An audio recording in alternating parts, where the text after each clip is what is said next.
Nama pedang ini Naga Puspa. Selamatkan dia.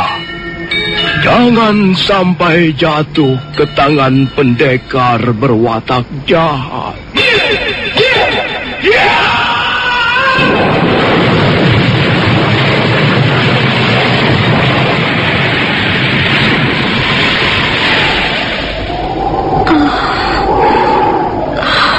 Kakang Kamandanu, kau masih juga tidak percaya bahwa aku mencintaimu. Mesin, maafkan aku, Mesin. Mesin. Mesin!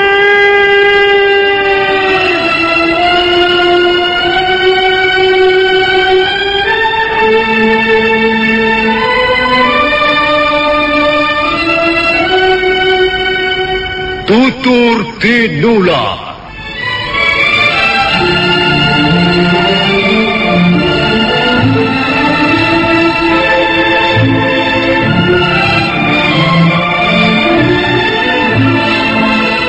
Sebuah sandiwara radio serial, produksi Sanggar Cerita dan Teater Sanggar Prativi.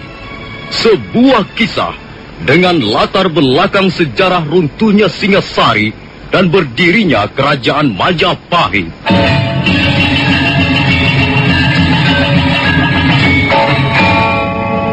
Sandiwara ini didukung oleh pemain-pemain radio yang sudah ternama, Ferry Fadli, Ivone Rose, dan Eli Ermawati.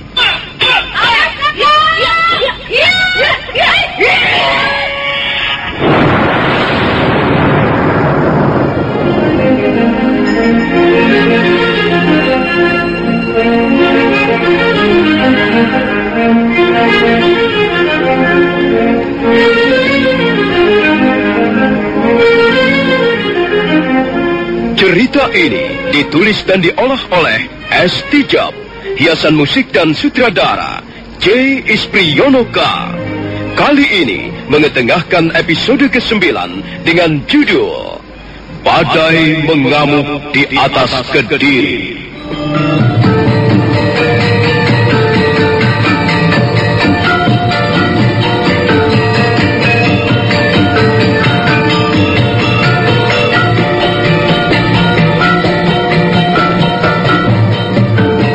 Dalam seri ke-249 ini didukung oleh para pemain Rudi Setiawan sebagai Yungpo, Heri Stiono sebagai Dias Sanggramowijaya, Ari Herman sebagai Sihlananda Cahya, Edi Johan sebagai Ika Mese, David sebagai Kausing, Beni Indrahadi sebagai Sipi, Nusri Nurdin sebagai Lembu Sora, Lukman Tambose sebagai Empu Bajil, Margaret sebagai Dewi Sambi, Yoko sebagai Empu Renteng, Suryadin Tanjung sebagai Jaran Lejong, dan Asdi Suhastra pembawa cerita. Selamat menikmati.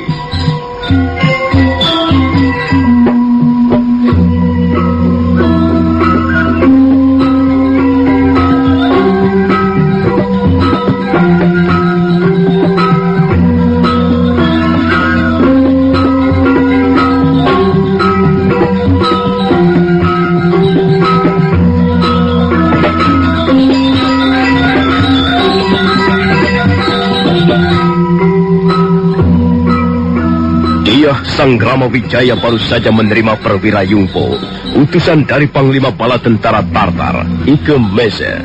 Panglima Ike Mese menyuruh Dias Sanggramowijaya agar menyerah pada bala tentara Tartar. Sebab kalau tidak, Majapahit akan segera diserbu. Arya Wiraraja menasehatkan agar Dias Sanggramowijaya menyerah. Hal ini hanya sebagai siasat belaka, menyerah untuk kemudian menang. Adipati dari Sumenep itu selanjutnya mengusulkan agar Dias Sanggramowijaya menggunakan kesempatan baik memanfaatkan bala tentara Tartar untuk menggempur kerajaan Kediri. Usul itu segera bisa diterima oleh Dias Sanggramowijaya berikut para pembantunya.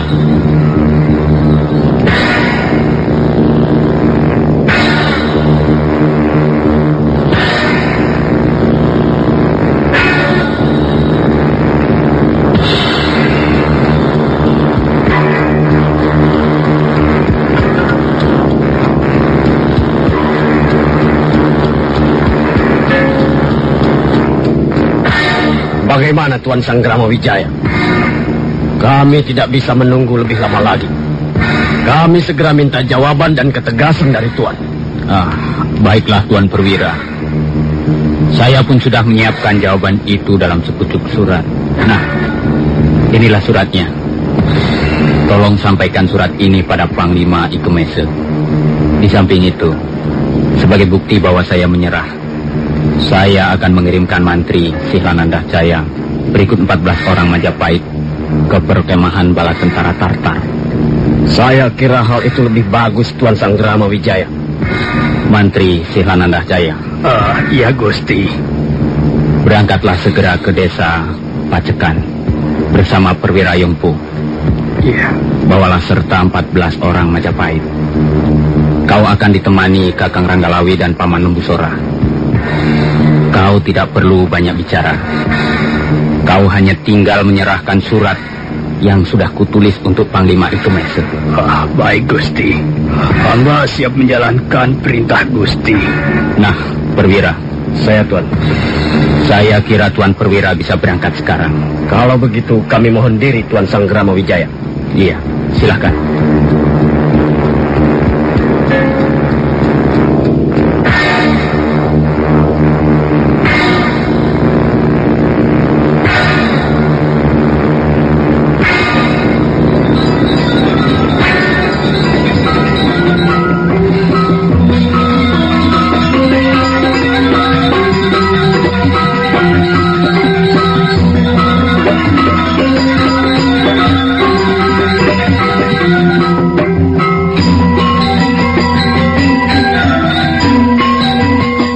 Hari itu juga, Perwira Yungpo berikut prajurit Tartar yang menyertainya segera meninggalkan pedukuhan Majapahit. Sementara itu, Mantri Sihlananda Jaya, Ranggalawe dan Lembusora beserta 14 orang Majapahit mengiring di belakang mereka. Mereka terus berkuda melewati jalanan di tepian hutan tarik. Selanjutnya mereka berkuda menyusuri tepian sungai Berantas menuju ke arah muaranya.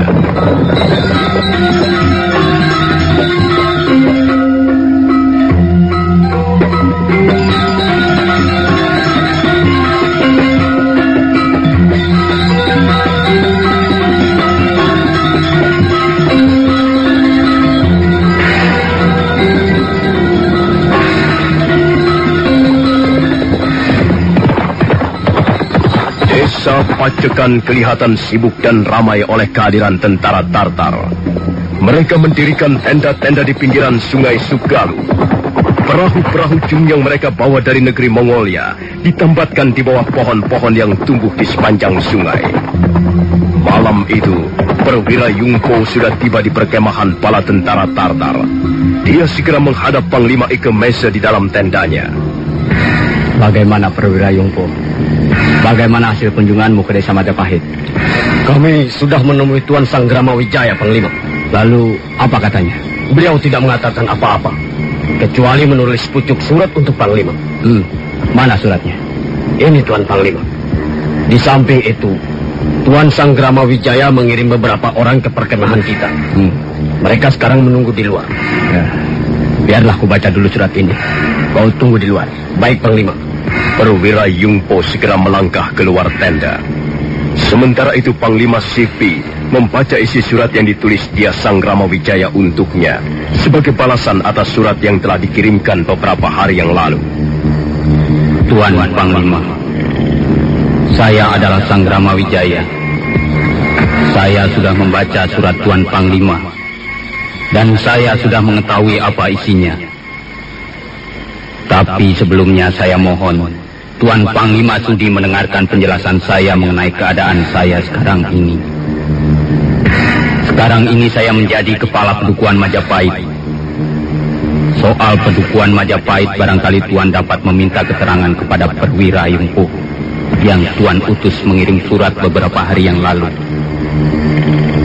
Sebagai salah seorang kerabat kerajaan Singasari, saya memang ikut bertanggung jawab atas apa yang telah dilakukan Ayahanda Prabu Kertanegara.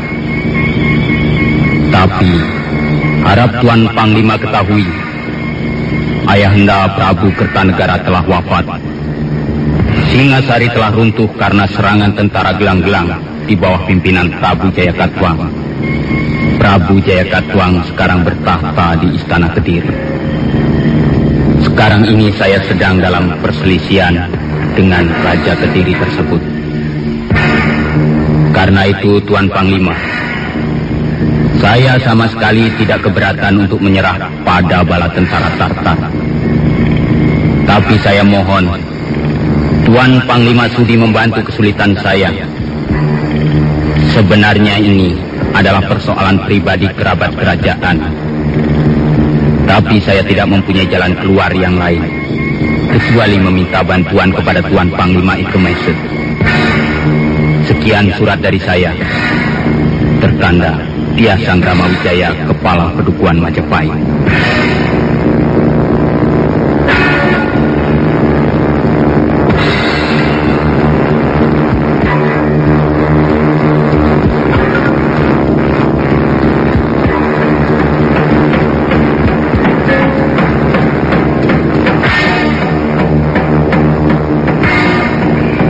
Bagaimana pendapatmu, Panglima Kausing? Menurut pendapat saya, kita tidak perlu keberatan membantu Dia Sanggrama Wijaya itu. Apakah itu bukan berarti kita mencampuri urusan orang lain, Panglima Kausing? Panglima Singpi, kita datang jauh-jauh kemari untuk melaksanakan titah Kaisar Kubilai Khan. Kita datang untuk menghukum Raja Jawa yang bernama Prabu Kartanegara. Tapi Prabu Kertanegara sendiri sudah wafat. Apakah kita akan kembali dengan sia-sia ke negeri Mongolia? Tentu saja kita tidak boleh pulang dengan tangan hampa. Kita harus membawa oleh-oleh yang berharga untuk Kaisar.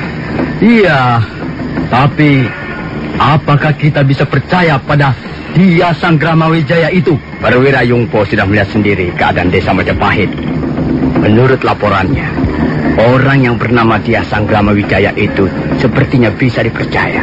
Tapi hal itu belum bisa kita jadikan pegangan, Panglima Ike Mese. Kita harus tahu benar siapa Dia Sanggrama Wijaya ini. Dalam surat itu sudah dijelaskan bahwa Dia Sanggrama Wijaya masih kerabat kerajaan Singasari. Saya kira hal itu sudah cukup, Panglima Sipi. Ya, kalau begitu, baiklah. Sekarang, apa rencana kita selanjutnya? Saya kira kita perlu membicarakan hal ini dengan utusan-utusan dari Pedukuhan Majapahit. Ya, benar Panglima Ike Mese. Kita belum tahu keadaan tanah Jawa ini. Dan kita juga belum tahu seberapa besar kekuatan bala tentara Kediri. Nah, kalau begitu, marilah kita temui mereka.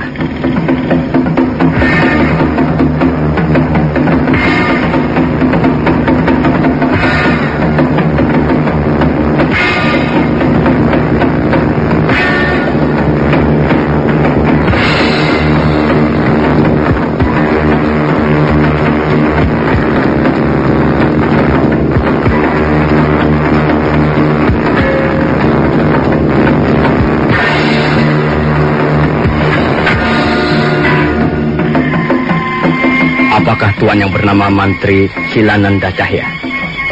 Benar Tuan Panglima.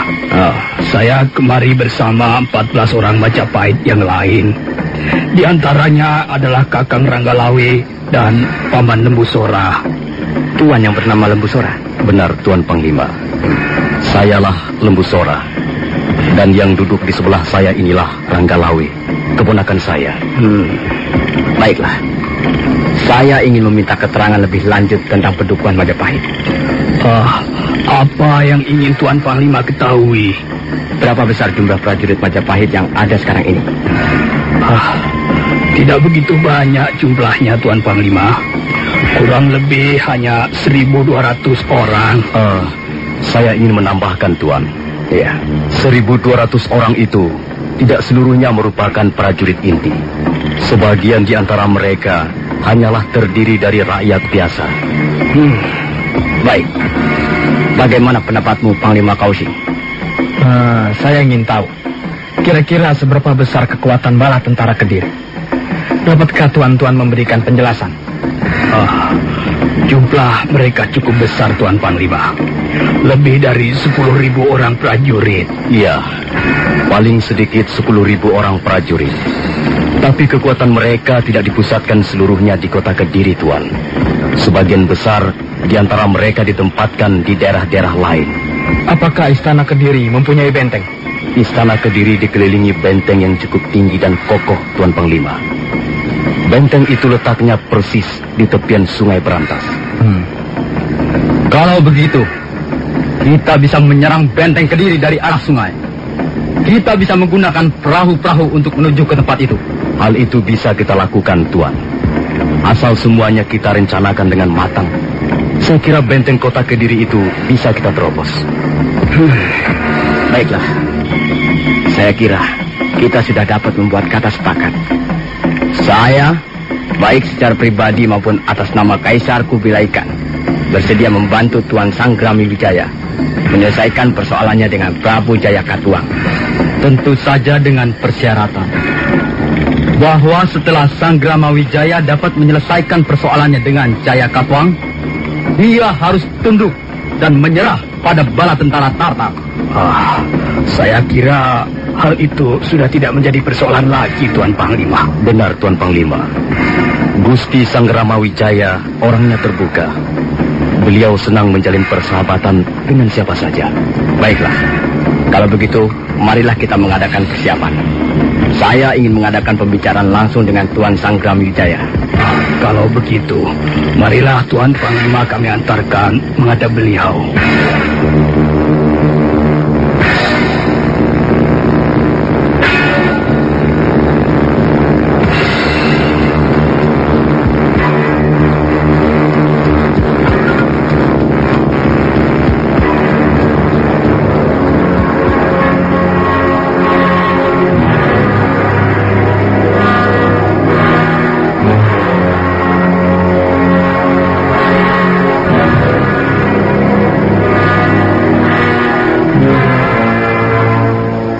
Hari itu juga, Panglima Ike Mese mempersiapkan diri untuk pergi ke Pedukuhan Majapahit.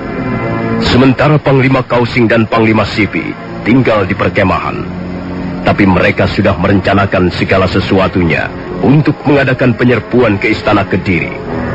Pagi harinya, setelah dirasa segala sesuatunya siap, Panglima Ike Mese dengan 500 prajurit Tartar berangkat menuju ke Pedukuhan Majapahit.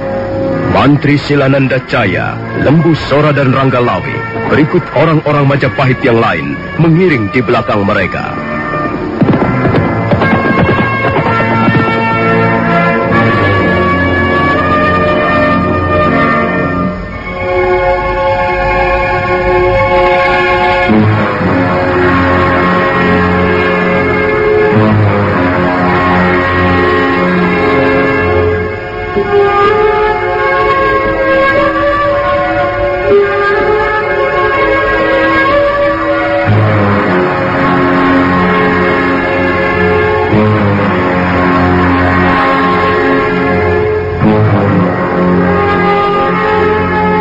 Kita tinggalkan sejenak perjalanan Panglima Ike Mese menuju Pedukuhan Majapahit. Kita beralih ke desa Jasun Wungkal, di rumah kediaman Empu Tong Bajil. Nampak Dewi Sambi dan Empu Tong Bajil sedang berbicara di serambi depan. Apa kau sudah yakin, Sambi? Saya yakin seyakin-yakinnya, Kakang Bajil. Wanita pelarian itu jelas sudah terbunuh. Saya sudah menugaskan 2 orang prajurit untuk menengok jenazahnya di dasar jurang. Kakang Bajil tidak usah ragu-ragu lagi. Wanita asing itu sudah jelas mati. Bagaimana dengan anggota keluarga yang lain? Hanya ada seorang bocah kecil dan seorang bayi. Tapi sayang sekali, Kakang. Ada 2 orang pendekar tua yang telah berhasil menyelamatkan mereka. 2 pendekar tua itu berkemampuan cukup tinggi. Dan sepertinya sudah kenal benar dengan daerah di sekitar tempat itu, Kakang. Kami kehilangan jejak ketika memburunya. Bagaimana dengan orang yang bernama Arya Kamandanu? Saya tidak melihat orang lain tinggal di gubuk itu, Kakang. Lalu bagaimana dengan pedang itu? Kau tidak melihatnya? Tidak, Kakang. Saya sudah menggeledah gubuk itu. Dan pedang yang kau inginkan tidak terdapat di sana. Jelas pedang itu dibawa oleh orang yang bernama Arya Kamandanu. Suatu ketika aku harus menangkap orang itu dan merebut pedangnya. Kakang, Jaran Lejong dan Kakang Renteng datang.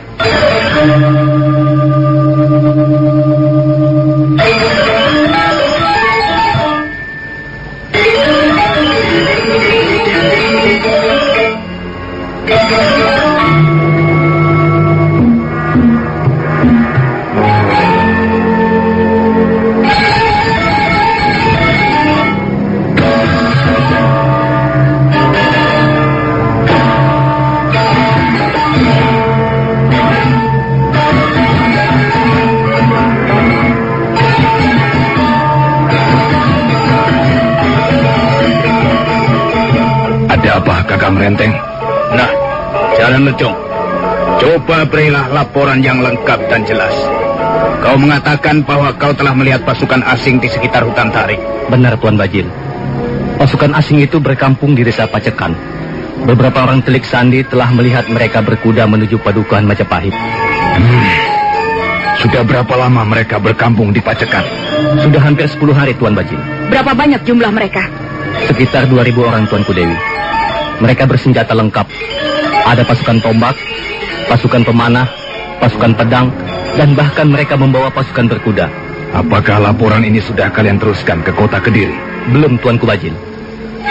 Kami masih menunggu keputusan Tuan Bajil. Baik. Yang berbahaya adalah bahwa mereka mengadakan perjalanan ke pedukuhan Majapahit. Tentu ada udang di balik batu. Pasti ada apa-apanya. Aku curiga Majapahit menjalin hubungan dengan tentara asing itu. Saya kira hal ini harus segera dilaporkan pada Gusti Ardaraja, Kakang Bajil. Benar, Adi Renteng. Kalau begitu buatlah persiapan. Sekarang juga kita berangkat ke kota Kediri.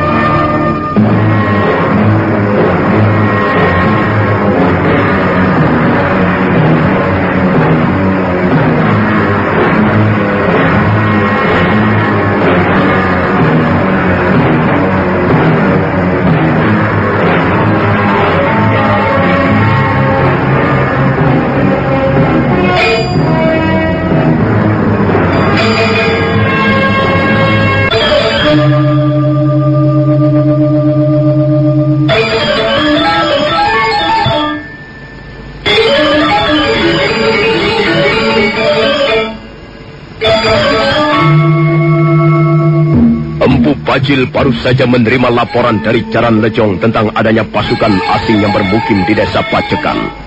Hal yang sangat dikhawatirkan ialah pasukan asing tersebut dicurigai menjalin hubungan dengan pedukuhan Majapahit. Karena itu, Empu Bajil segera bermaksud melaporkannya pada Ardaraja. Maka diadakanlah persiapan. Setelah segala sesuatunya dirasa cukup, Empu Bajil beserta rombongannya segera berangkat ke kota Kediri. Mereka berkuda menyusuri kaki Gunung Anjasmara, kemudian menyusuri tepian anak Sungai Brantas. Menjelang lepas tengah hari, mereka pun memasuki pintu gerbang kerajaan Kediri.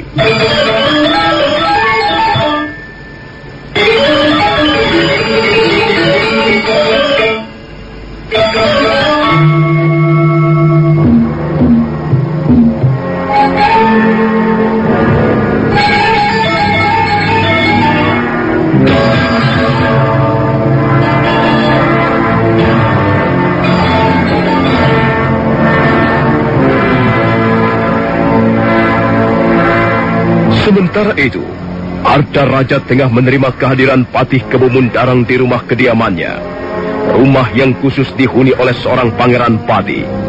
Hadir dalam pertemuan itu beberapa orang telik sandi yang duduk di atas tikar pandan. Para telik sandi baru saja melaporkan adanya pasukan asing yang bermukim di tepian Sungai Brantas di desa Pacekan. Rupanya berita itu pun sudah sampai di kota Kediri. Kita belum tahu apa tujuan mereka itu datang ke tanah Jawa ini, Paman Kebumundarang. Namun begitu, kita wajib mencurigainya. Benar, Gusti Ardaraja. Jumlah mereka cukup banyak. Dan hal ini bisa membahayakan keamanan dalam negeri Kediri. Kita memang belum tahu apa tujuan mereka. Tapi, barangkali saja ada hubungannya dengan peristiwa 1 tahun yang lalu, Gusti. Peristiwa apa, Paman Mundarang? Peristiwa yang menyangkut utusan tentara asing yang dikirim ke Singasari. Oh, iya. Aku ingat, Paman. Mungkin benar dugaanmu. Pasti ada hubungannya dengan kerajaan Mongolia. Waktu itu aku juga hadir dalam pertemuan. Bahkan aku melihat sendiri Prabu Kertanegara telah melukai utusan yang bernama Mengci. Tapi belum tentu kehadiran mereka ada hubungannya dengan peristiwa itu. Sebab jangka waktunya sudah cukup lama, Paman. Tapi sebenarnya kita tidak mempunyai urusan dengan mereka, Gusti. Mereka datang kemari untuk membalaskan sakit hati terhadap pemerintah Singasari. Sedangkan sekarang pemerintah Singasari sudah tidak ada lagi. Ketika Arda Raja dan Patih Kebo Mundarang sedang sibuk berbincang-bincang, mendadak dua orang prajurit muncul. Prajurit itu melaporkan kehadiran Empu Bajil dan rombongannya.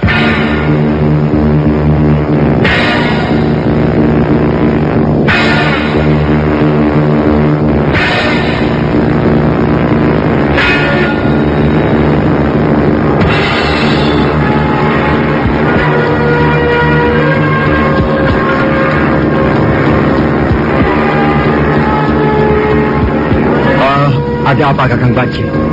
Mengapa kalian datang menghadap tanpa kupanggil? Apakah ada sesuatu yang penting yang ingin kalian laporkan padaku? Ampun, Gusti. Memang hamba ingin melaporkan sesuatu yang penting. Apa itu? Beberapa orang telik sandi yang hamba tugaskan mengawasi di sekitar hutan Tarik melaporkan bahwa ada pasukan asing yang memasang tenda-tenda perkemahan di desa Pacekan. Berita itu sudah sampai ke kota Kediri, Kakang Bajil. Aku dan Paman Kebo Mundarang sekarang ini juga sedang membicarakan persoalan itu. Ampun, Gusti. Kehadiran pasukan asing itu hamba rasa bisa membahayakan pemerintahan Kediri. Mengapa kau bisa berpendapat seperti itu, Kakang Bajil? Ya, hamba khawatir mereka akan menjalin hubungan dengan Majapahit, Gusti. Menjalin hubungan dengan Majapahit? Benar, Gusti. Dan tanda-tanda seperti itu sudah kami lihat sendiri. Beberapa orang telik sandi melaporkan bahwa pasukan asing itu mengutus prajurit-prajuritnya berkunjung ke desa Majapahit. Itu terjadi beberapa hari yang lalu, Gusti. Apa benar begitu, Kakang Bajil? Benar, Gusti. Hamba kira para telik sandi tidak berdusta. Mereka memang melihat utusan-utusan pasukan asing itu berkunjung ke pedukuhan Majapahit. Dan sekarang ini, beberapa orang telik sandi kita telah melaporkan bahwa sekitar 500 orang prajurit Tartar sedang bergerak ke arah Majapahit. Kalau begitu, memang benar-benar berbahaya. Bagaimana pendapatmu, Paman Kebo Mundarang?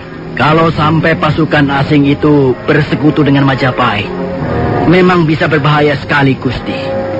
Dan hal ini harus dicegah sedini mungkin. Saya kira Ayahanda Prabu Jayakatwang harus segera diberitahu. Benar, Gusti. Gusti Prabu harus segera mendengar berita ini.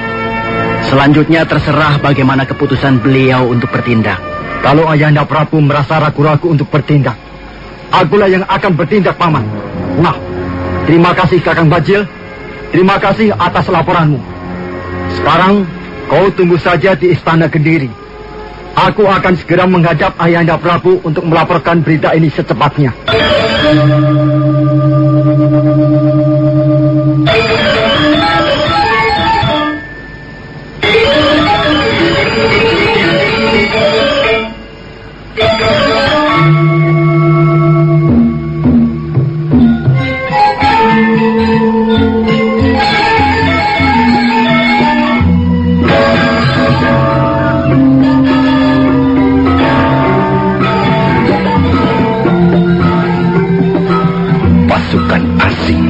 Benar, Ayahanda Prabu.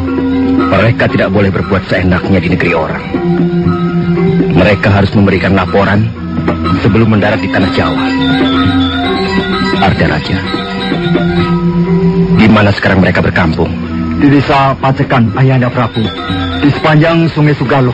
Oh iya. Berapa jumlah mereka? Tidak kurang dari 2.000 orang, Ayahanda Prabu. Nampaknya mereka adalah prajurit-prajurit yang cukup terlatih. Ada laskar pemanah, laskar pedang, laskar tombak, maupun laskar berkuda. Kurang ajar. Apa mereka ingin bertarung melawan prajurit-prajurit Kediri? Ayahanda Prabu, kalau hanya soal tentara asing itu, saya kira kita tidak perlu cemas. Yang perlu kita perhatikan adalah hubungan antar tentara asing itu dengan Majapahit. Apa? Apa katamu, Ardaraja? Pasukan asing itu menjalin hubungan dengan Majapahit? Benar, Ayahanda Prabu. Demikianlah laporan yang diberikan para telik sandi kita. Kurang ajar. Sang Ramawijaya nampaknya tidak bisa diberi hati. Kalau memang benar-benar dia menjalin hubungan dengan tentara asing, itu sama halnya mencoret dan mencoreng mukaku. Tidak kusangka. Rupanya aku telah menolong anjing yang terjepit.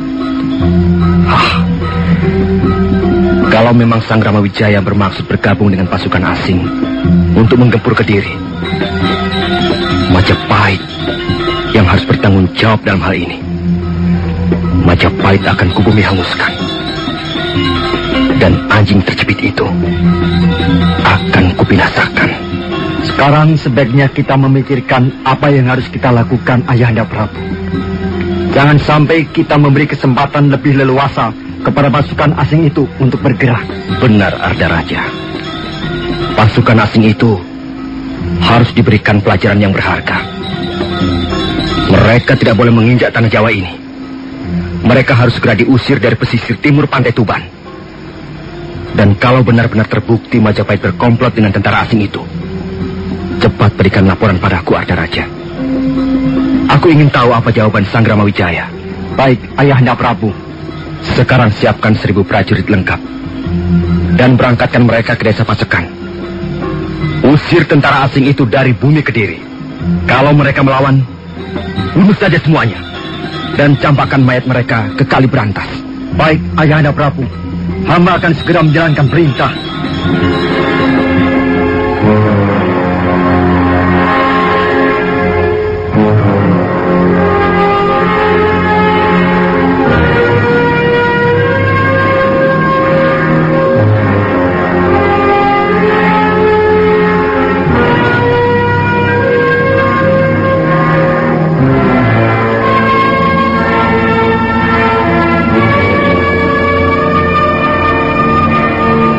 Setelah Ardaraja pergi, Jayakatwang masih duduk di atas kursi di dalam ruang pribadi raja. Ruang pribadi itu terletak di belakang sebuah kebun bunga yang indah. Jayakatwang termenung menatap jendela ke arah langit yang membiru di kejauhan sana. Mendadak hatinya menjadi tergetar. Tiba-tiba saja dia merasa was-was. Dia sendiri heran. Dia mempunyai pasukan yang berjumlah banyak dan terlatih. Tapi mengapa hatinya menjadi bergetar begitu mendengar berita bahwa Sang Ramawijaya menjalin hubungan dengan pasukan asing? Jayakatwang menjadi sangat geram. Tangannya meraih sebuah tombak yang terpanjang di sudut ruangan. Tombak itu bernama Sarpasena, artinya ular yang bersinar-sinar. Tombak itu adalah senjata andalannya, senjata yang merupakan warisan dari leluhurnya, Raja-Raja Kediri. Sang Ramawijaya. Benarkah dia menjalin hubungan dengan tentara asing itu untuk berkomplot dan menggulingkan aku? Kalau memang benar dia ingin menggulingkan Jayakatwang, dia harus mau bekerja keras untuk membobol benteng Kediri. Sebaliknya, kalau dia tidak mampu membobol benteng Kediri dan bisa tertangkap, aku tidak segan-segan lagi memajung kepalanya dengan mata tombakku ini.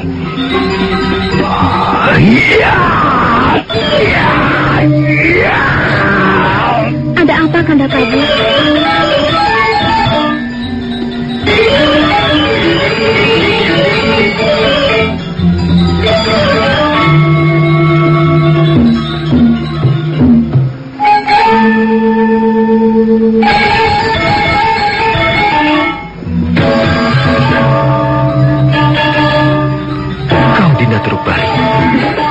Kelihatannya Kanda Prabu sedang gelisah.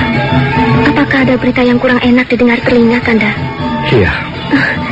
Jadi pasukan asing itu yang membuat Kanda Prabu gelisah. Apakah prajurit-prajurit Kediri tidak berani melawan mereka, Kanda? Pasukan asing itu sendiri tidak menjadikan masalah berat. Tapi persekutuan antara pasukan asing dengan Majapahitlah yang membuat hatiku menjadi was-was.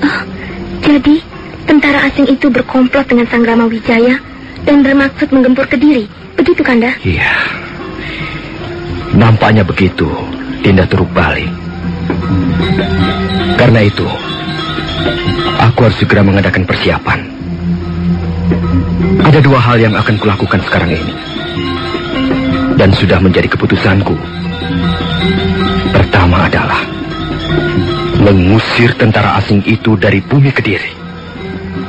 Dan kedua adalah menghukum Sang Ramawijaya dan melenyapkan desa Majapahit dari muka bumi.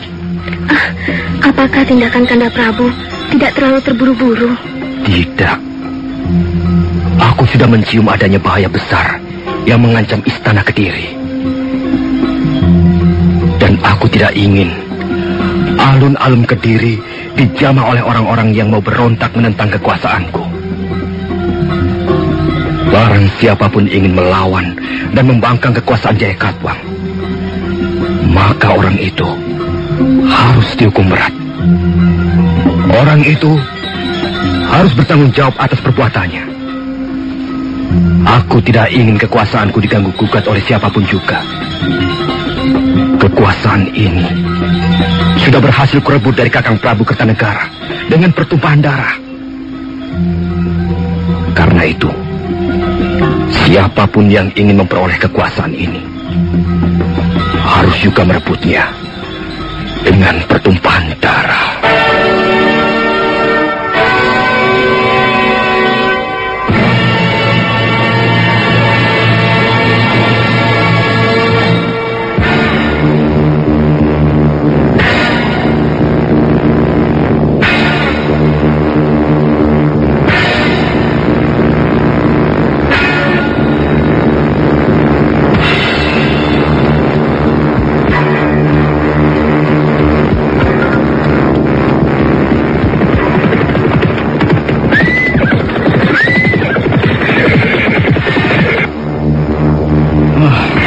Mengapa kita berhenti di sini, Tuanku Mantri? Kita sudah menempuh separuh lebih dari perjalanan ke Majapahit, Panglima Ika Mese. Kita bisa beristirahat di desa Canggu ini. Apakah kota Kediri jauh letaknya dari tempat ini, Tuanku Mantri Silananda Cahya? Kurang lebih setengah hari perjalanan dari sini, Tuan Panglima. Memang. Sebaiknya kita teruskan saja perjalanan, Tuan Mantri. Tempat ini tidak begitu nyaman untuk istirahat. Salah-salah, kita bisa kepergok prajurit-prajurit Kediri. Iya, lebih baik kita teruskan saja perjalanan. Kita jangan membuang-buang waktu di tempat ini. Aku sudah sangat ingin ketemu dengan Tuan Sang Ramawijaya untuk merencanakan penyerbuan ke kota Kediri bersama-sama. Kalau begitu, marilah kita teruskan perjalanan ini, Tuan Panglima. Iya. Baru saja Mantri Silananda Cahya selesai mengucapkan kalimatnya, mendadak dari arah depan dan belakang bermunculan orang-orang berkuda. Jumlah mereka sekitar 1.000 orang. 500 orang datang dari depan dan 500 orang yang lain membokong dari arah belakang.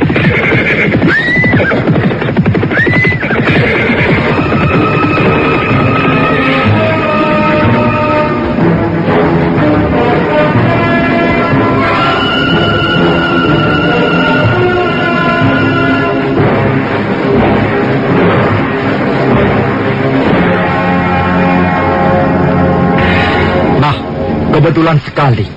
Rupanya ada juga Paman Nembusora di sini. Benar, Gusti Arda Raja. Kebetulan hamba ada di sini. Apakah Gusti ingin menyampaikan sesuatu?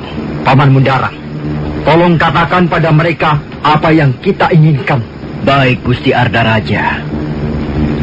Kakang Lembusora dan kau juga Adi Ranggalawe dan Mantri Sihlananda Cahya. Kami hanya ingin tahu siapa tentara-tentara asing itu? Dan mengapa tentara-tentara asing itu bisa bersama kalian? Dan kemana arah tujuan perjalanan kalian? Baiklah, biar aku yang menjawab, Kakang Lembusora. Kalau Gusti Arda Raja ingin tahu siapa mereka, mereka adalah bala tentara Tartar Mereka bermaksud pergi ke Majapahit. Mengapa harus ke Majapahit? Ada tujuan apa mereka datang ke Majapahit? Soal itu kami tidak tahu, Gusti. Kalau Gusti ingin tahu, marilah ikut bersama-sama ke Majapahit, Gusti. Gusti bisa menghadiri pertemuan antara Panglima Ike Mese dan Gusti Sangramawijaya di Majapahit. Tidak! Aku tidak sudi berjalan bersama-sama dengan tentara asing. Nah, sekarang begini saja, Paman Nembusora dan orang-orang Majapahit yang lainnya. Saya persilahkan untuk segera kembali ke Majapahit. Sementara itu tentara asing biarlah menjadi urusan saya. Maaf, Gusti.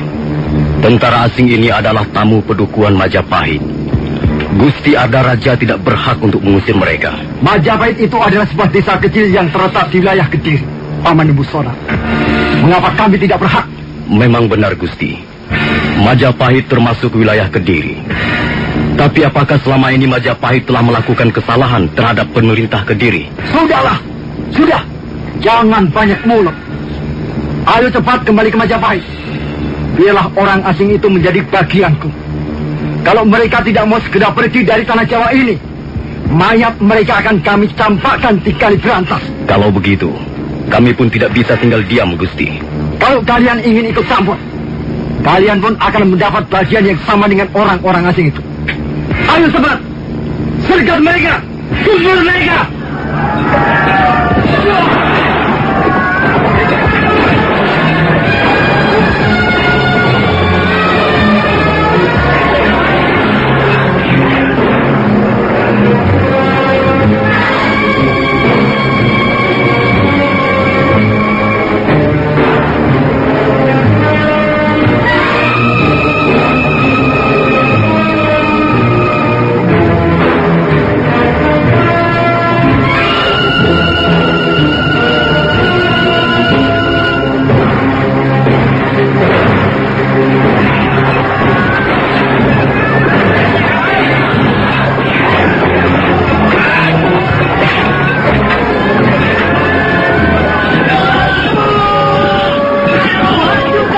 Pertempuran sengit pun tak bisa dihindarkan lagi.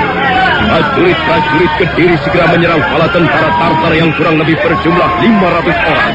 Tapi bala tentara Tartar adalah prajurit-prajurit yang terlatih cukup baik. Mereka segera menyambut serangan tentara-tentara Kediri. Sementara itu, Nembusora, Mantri Silananda Jaya, Angga Lawe, dan Panglima Ike Mese sendiri ikut bertarung dengan gigih dan gagah berani.